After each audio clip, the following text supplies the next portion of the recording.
Assalamualaikum warahmatullahi wabarakatuh. A'udzubillah, bismillah, alhamdulillah. La haula wala quwata illa billah, amma ba'du. Teman-teman semua yang saya hormati, semoga Anda semua dalam keadaan sehat walafiat. Banyak rezeki, teman-teman ya, sejahtera, ya, teman-teman rukun dan berkah selalu. Amin. Pada kesempatan ini saya ingin mengulas atau menyampaikan ulasan. Kita belajar bersama teman-teman ya, belajar bersama hal ma'rifatullah teman-teman. Seakan-akan apa yang saya sampaikan tuh loncat teman-teman dari video yang lalu ya, loncat karena video yang lalu itu sebenarnya masih ada terusannya, kalau tentang hal apa namanya Miftahul Jannah, la ilaha illallah teman-teman, tentang muqaddimah dari tersiratnya surat Al-Alaq ayat pertama. Ini saya akan meloncat karena saya pandang perlu teman-teman, Teman-teman saya semua yang saya hormati, makrifat atau ma'rifatullah, makrifat ya. Saya kira itu bahasa Arab teman-teman ya. Makrifat artinya melihat ya teman-teman, mengenal. Ma'rifatullah mengenal Allah. Ma'rifatullah mengenal Allah. Nah, bagaimana kita sebagai manusia bisa mengenal Allah, teman? Ya, teman. Menurut hemat kami, pada dasarnya, ya teman-teman, ilmu ma'rifatullah itu ilmu menapaki jalan kembali menuju Allah, menuju Tuhan. Hemat kami. Bila mana sudah sampai secara ilmu, di sanalah ya, disitulah ya kita bisa disebut telah mengenal Allah teman-teman. Teman-teman semuanya hormati, namanya saja ilmu ya, ilmu ma'rifatullah. Untuk ma'rifat itu mesti ada ilmunya ya teman-teman ya, ilmu ma'rifatullah. Nah, ilmu ma'rifatullah itu, ilmunya itu atau bacaannya itu yang kami pahami itu merupakan syariatnya teman-teman, syariatnya atau syaratnya itu mutlak. Bagaimana kita bisa ma'rifatullah, bagaimana kita bisa menapaki jalan kembali menuju Allah? Andai kata kita tidak tahu ilmunya, tidak tahu bacaannya. Cara bahasa lain itu afirmasinya, lafadznya. Cara bahasa lain itu mantra. Nah, itu yang utama itu syariatnya makrifat itu adalah bacaannya. Ilmu makrifat, jadi bacaannya ilmu makrifat itu syarat utama. Nah, setelah kita mengerti bacaannya ilmu makrifat, ya bacaannya itu dijalani. Nah, dijalani itu yang di istilah Islamnya kan ditorekoti teman-teman ya. Jalani, ditorekoti, jalan torekot. Coro Jawanya ditirakati teman-teman, ditirakati. Coro almarhum Mendiang Gus Dur ya teman-teman ya, ditirakati. Nah, hakikatnya ya, tujuannya hanya Allah. Tujuannya ya, makanya saya pernah bilang hakikat itu ada beberapa versi atau makna teman-teman. Jadi ma'rifat juga ada syariatnya. Tanpa syariat bagaimana bisa kita sampai kepada Allah tanpa syarat? Jadi ma'rifat itu bukan berarti aku, saya udah sampai Allah, hanya ngaku-ngaku. Saya tidak ada, yang ada hanya Allah. Saya tidak punya wujud, yang punya wujud hanya Allah. Tidak, itu namanya klaim dan itu mengarah ke halu teman-teman. Ada ilmunya ya. Ilmu makrifat itu tadi hakikatnya Yang dituju hanya Allah jualan. Terus dan selagi kita hidup di dunia ini, itu ilmu itu diamalkan ya, sebagai suatu ibadah, diamalkan, terus diwirid, dizikir. Bacaannya ya berupa menapaki jalan kembali kepada Allah, dikembalikan asal dari Allah, kembalikan kepada Allah. Yang lalu saya sampaikan pernah dalam video yang lalu saya gambarkan sedikit. Ilmu itu merupakan ayat tersirat, firman abadi menurut sebutan kami, ayat tersirat. Karena itu ya kalau dicermati itu adalah isinya daripada ayat tersurat, saripatinya, intinya, galih kangkung cara Jawane itu. Ini galihnya, nah ayat tersurat itu ibaratnya kangkungnya, ini galihnya. Ayat tersirat. Ayat tersuratnya apa? Yang lalu saya sebutkan di dalam surat Al-Baqarah, satu ayat. Asal dari Allah, kembali kepada Allah. Asal dari Allah itu pertama ada Allah, terus Muhammad, terus siapa kepada kita semua anak cucu Adam. Kita semua kan manusia jagat, sebutannya anak cucu Adam ya teman-teman ya. Anak cucu Adam. Kemudian kembalilah ya, kembalikan kita ke asalnya. Pakai apa? Pakai ilmu, pakai bacaan, pakai ilmu. Dan bacaan ilmu itu baku, bukan hasil dari kesimpulan kita sendiri, hasil dari membaca rangkuman, itu baku ya. Yang didapat dari pembimbing ya, katakanlah bisa dari teman, bisa dari orang tua, bisa dari sahabat, bisa dari guru, bisa dari mursyid. Bacanya kembali, bacanya misalkan yang lalu saya sampaikan ya, posisi kita ini ibaratnya gambarannya untuk memudahkan, posisi kita di Pekalongan ya. Nah, asalnya dari Jakarta, diberi surat di Pekalongan, ditinggali surat, disampaikan surat ya. Kami itu berasal dari Jakarta dan sesungguhnya kami akan kembali ke Jakarta. Diseru di dalam surat ayat, disuruh kembalilah ya ke Jakarta, kembalilah Jakarta dengan ridho dan diridhoi. Nah, tadi Pekalongan posisi asal dari Jakarta, Cirebon, Tegal, Pemalang, Pekalongan. Nah, ini sampai udah kita posisinya Pekalongan, berarti posisi anak cucu Adam. Kita anak cucu Adam, manusia jagat. Nah, dari apa itu, bahkan bukan cuma manusia sejagat, semua ya, termasuk manusia, tumbuh-tumbuhan, binatang, semua itu anak cucu Adam, yang maksudnya, yang maknanya itu berasal dari Adam, anak cucu Adam. Nabi Adam ke semua anak cucunya, tumbuhan, binatang, jasadnya berasal dari Adam awal, tanah. Nah, kembali ke tadi, Pekalongan mau kembali ke Jakarta, dikembalikan, disuruh kembalilah ke Jakarta. Pekalongan, Pemalang, Tegal, Cirebon, Jakarta, sampai Jakarta. Secara ilmu, jadi kalau kita mau menuju kepada Allah, bukan ilahi anta maksudi, ya Allah engkaulah yang aku tuju, tapi posisinya masih di Pekalongan, hanya dengan ucap engkaulah yang aku tuju ya.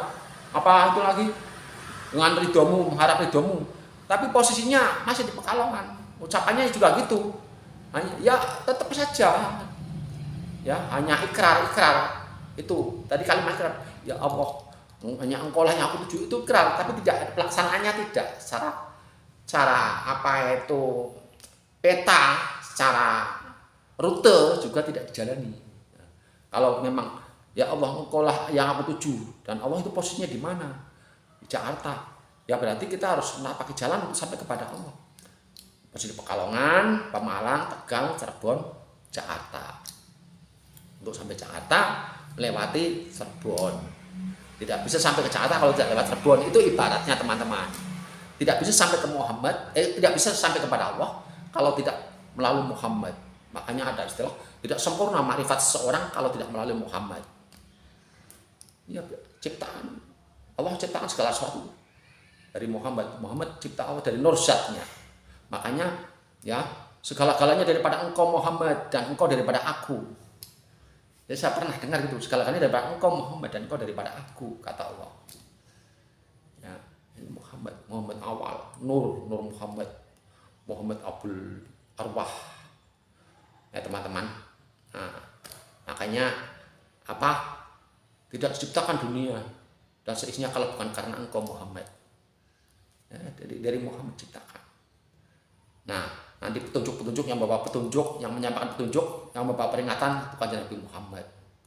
Kajian Nabi Muhammad menyampaikan petunjuk dari Allah, memberikan peringatan agar kita ketemu dengan Muhammad awal sebagai bapak ruh, bapak kita, bapak ruh. Itu dimaksud adalah asalnya kita, asal ruh kita, hingga sampai kepada Allah.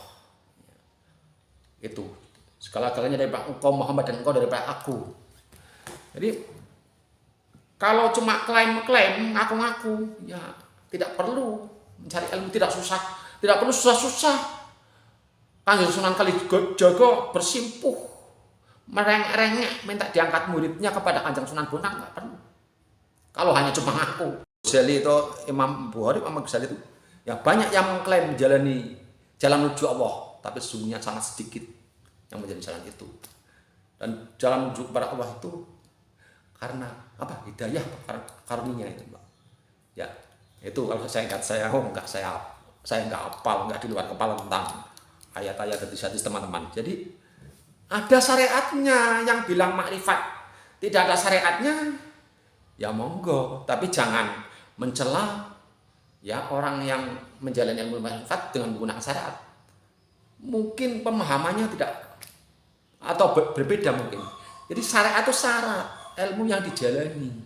Nah, selama kita hidup di dunia ini, ilmu itu digunakan untuk wirid, dzikir, untuk mukadimah. Ilmu tadi yang asal dari saya gambarnya asal dari Jakarta, kembali ke Jakarta. Bacaannya Jakarta, Cirebon, Tegal, Pemalang, Pekalongan. Dari sini dikembalikan. Ya, dari sini Pekalongan, Pemalang, Tegal, Cirebon, Jakarta. Setelah itu Jakarta terus untuk wirid ya. Lafalnya dipakai untuk mukadimah. Kemudian setelah mukadimah supaya mantap ya, 1 kali bisa, 3 kali bisa, 4 kali bisa. Nah, kemudian dilanjut dengan zikir ismuzat. Ini terkunci. Allah. Terus afirmasi diri itu karena sudah sampai pada Allah tadi secara bacaan, secara keilmuan, diri ya mana enggak ada, tiada. Adanya adalah mazharnya, nushatulnya, ya, naskahnya, waham itu teman-teman ya.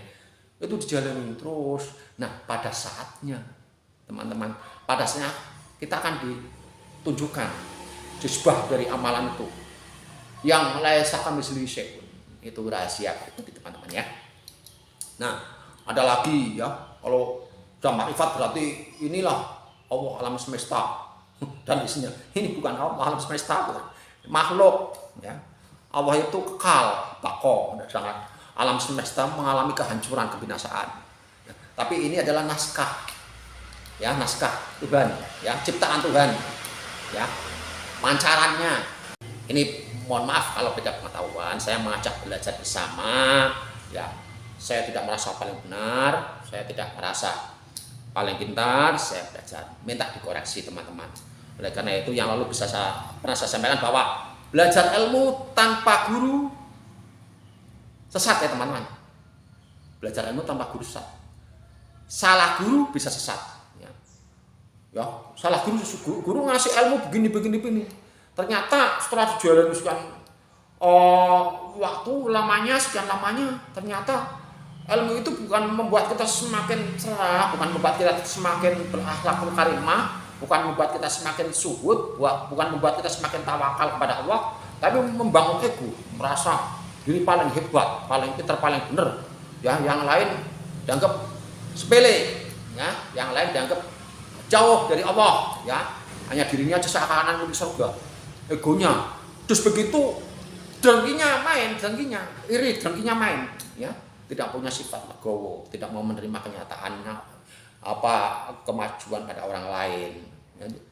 Jadi merasa egonya malah, ya, Jadi sewenang-wenang, merasa diri pada posisi paling, ya, minta gila hormat, ya. Itu kalau nggak sepaham dianggap musuh. Nah, ini adalah tanda-tanda tidak terbangkitkannya pancaran Nur Muhammad yang ada di dalam diri. Jiwa suci tidak terbangkitkan, masih ditumpuk, ya. Karena ketika mau ngamal spiritual mungkin ngamalnya amalan-amalan rajin tiap malam ibaratnya, tetapi pembangkitnya jiwa sebagai wadah hostnya spiritual, spirit sebagai hostnya spirit, nutrisi jiwa, ya, apa itu vibrasinya tidak dibangkitkan, sehingga numpuk malah beban jiwa nggak mampu karena belum dibangkitkan. Akhirnya bukan jiwa naik ke atas kepada sumbernya, tapi malah turun ke bawah. Yang naik malah egonya, teman-teman. Gitu teman-teman, ya. Kemudian pengamalan tadi, syariat ilmu makrifat, dia pengamalnya ada beberapa cara. Antara yang tadi mukadimah, ya, sebagai mukadimah dzikir, ya, harus sampai kepada Allah, ya, fana. Kemudian ada juga untuk membuka pintu ke-10 pada tubuh kita. Dalam tubuh kita ada pintu 9 ini yang terbuka, sudah 9. Yang 10 itu nutup, nah itu dibuka supaya apa yang ada di dalam diri kita itu berinteraksi dengan apa yang di luar diri kita. Ini mikrokosmos supaya berinteraksi dengan makrokosmos, kemudian jiwa berinteraksi dengan logos, samudra ruh. Ya, kita ibaratkan Allah Ta'ala samudra ruh. Ibarat, teman-teman, karena Allah Ta'ala itu tidak bisa digambarkan. Ini hanya untuk mempermudah penyampaian, teman-teman. Itu ada yang itu. Ada juga yang bisa juga dipakai untuk mandi. Oleh karena itu tadi yang dipakai untuk membuka pintu ke-10 tali pusar, ya, cakra manipura atau cakra buana, tubuh diri kita buana. Kalau alam semesta itu bawono, ya, al-anfus, ya, tubuh kita pintu ke-10, ya, cakra buana, ya. Oleh karena itu pengamal ilmu itu juga bisa disebut, ya, cakra buana, si cakra buana, ya. Kemudian ada yang pakai mandi, ada beberapa cara untuk pengamalan, dan pada ujung-ujungnya nanti pada tahapan tertentu nanti akan dipertemukan. Elok sekali, tidak ada bandingnya, dan itu adalah pengalaman rohani yang bersifat pribadi. Jadi karena apa, ya, ilmu itu harus ada syariatnya karena untuk dijalani. Ilmu itu yang bisa diamalkan, tidak hanya mengklaim, ya, mengklaim sampai pada Allah. Lebih-lebih kalau mengaku Allah. Begitu teman-teman yang disambung lagi, mohon maaf saya apabila ada yang tersinggung, saya mohon maaf, tidak bermaksud menyinggung, tapi saya bermaksud menyampaikan pandangan, ulasan, ya, menyampaikan materi yang sifatnya belajar dan membutuhkan koreksi, membutuhkan masukan, membutuhkan kritikan yang sifatnya konstruktif, ya, teman-teman. Demikian, semoga Anda semua, kita semua senantiasa dalam keadaan sehat dan semangat dalam berbagi, ya, karena berbagi pengertian itu merupakan ibadah, ya, kata Imam Ghazali juga mengendikkan seperti itu, teman-teman, ya, ibadah. Demikian, wabillahi taufiq wal hidayah. Wassalamualaikum warahmatullahi wabarakatuh.